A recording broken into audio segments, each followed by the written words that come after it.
Assalamualaikum warahmatullahi wabarakatuh. Halo, saya Jo. Jumpa lagi dengan saya. Kali ini saya akan bercerita suatu kisah. Yang kisah ini saya dapat dari pengalaman ya. Dari pengalaman. Enggak saya sebutlah pengalamannya. Saya ingin bercerita begini. Suatu ketika ada seseorang pemimpin negeri yang arif, baik, jujur, tulus, dan amanah. Dia hanya memikirkan akan rakyatnya. Cita-citanya yang terbesar adalah memakmurkan dan mensejahterakan rakyatnya. Suatu ketika negerinya mau menyelenggarakan pemilihan pemimpin salah satu kota di negeri tersebut.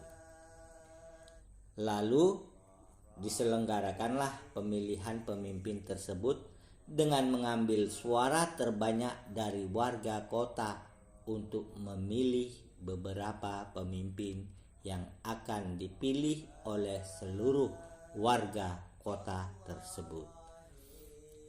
Tapi ada suatu hal yang membuat pemimpin negeri itu gundah dan risau. Ia khawatir karena ada salah satu calon pemimpin yang tidak baik.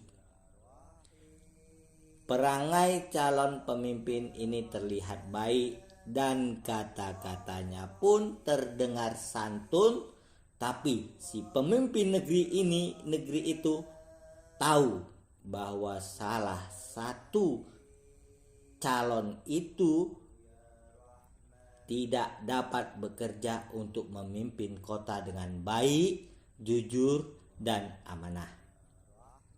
Benar saja, si calon pemimpin yang buruk tersebut dengan lihainya berkata-kata dan perangainya yang santun dapat mengambil hati sebahagian lebih warga kota tersebut.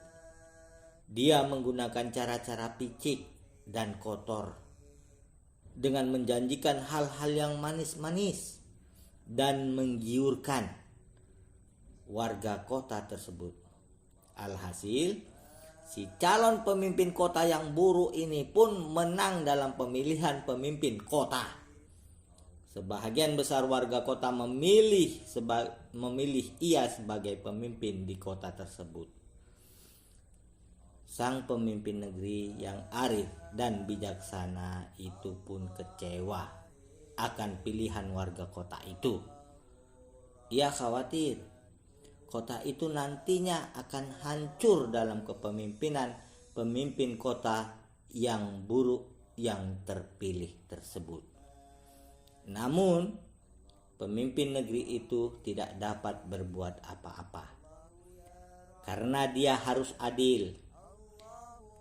Dikarenakan calon pemimpin yang buruk itu yang menang dalam pemilihan pemimpin kota tersebut, maka si pemimpin negeri harus segera mengangkat si pemimpin kota yang buruk itu yang terpilih oleh warganya. Tapi si pemimpin negeri yang arif dan bijaksana itu tidak kehilangan akal. Dia munajat kepada Allah Subhanahu wa taala dan dia menyerahkan semua keputusan di tangan Allah atas nasib kota dan warga kota tersebut. Dan si pemimpin negeri yang arif dan bijaksana itu pun segera mengangkat calon pemimpin kota yang buruk yang terpilih itu. Pemimpin negeri itu sudah punya cara untuk menyadarkan warga kota yang diperdaya oleh si pemimpin kota yang buruk. Dengan membiarkan si pemimpin kota yang buruk itu memimpin kota dalam masa atau waktu yang telah ditentukan oleh hukum yang ada di negeri tersebut.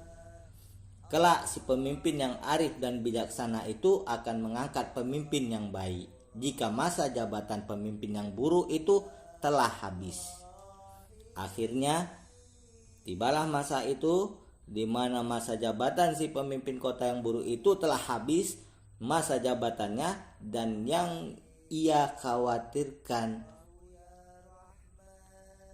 dan yang dikhawatirkan si pemimpin negeri yang arif dan bijaksana itu pun terjadi. Kota itu dalam keadaan yang buruk, namun si pemimpin negeri yang bijaksana itu hanya tersenyum. Ia berhasil menyadarkan sebahagian warga kota yang memilih si pemimpin kota yang buruk itu. Akhirnya, sebahagian besar warga kota itu pun sadar dari tipu daya si pemimpin kota yang buruk itu. Warga kota itu menyaksikan sendiri kotanya itu semakin hari semakin buruk di masa kepemimpinan pemimpin kota yang buruk itu. Dan pemimpin negeri yang arif dan bijaksana itu pun mengangkat pemimpin kota yang baik untuk memperbaiki keadaan kota yang sudah menjadi kota yang buruk. Catatan: jika engkau ingin mengetahui kebenaran dari seseorang, maka berilah ia jabatan. Maka engkau akan tahu kebenaran dari orang tersebut. Ya, begitu saja ya. Sampai di sini dulu pertemuan kita, nanti saya lanjut dengan nanti ya. Assalamualaikum warahmatullahi wabarakatuh.